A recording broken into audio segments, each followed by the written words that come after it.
Tinuldukan na ng Ombudsman ang pag-asa ng mag-asawang Diskaya na maging state witness kaugnay ng anomalya sa mga flood control project. Punto ng Ombudsman, paano sila magiging state witness kung sila umano ang mga nasa sentro ng katiwaliang iniimbestigahan at ayaw pang makipagtulungan? Nakatutok si Salima Refran. Sir, what about the Diskayas?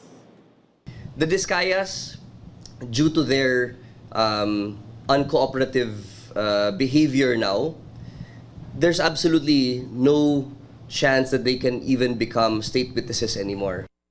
Isinara na ng Office of the Ombudsman ang pagkakataong maging state witnesses sa mag-asawang Curly at Sara Diskaya sa mga kaso kaugnay ng mga maanomalyang flood control projects.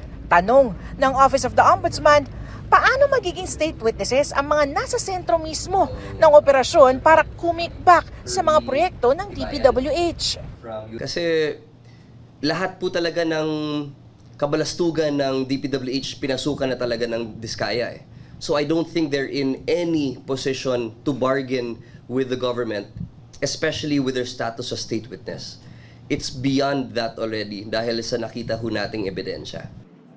Sa ngayon, nakaharap ang mga Diskaya sa mga reklamo ng DPWH at Commission on Audit para sa 5 flood control projects sa nagkakahalaga mula 39 million hanggang 96 million pesos.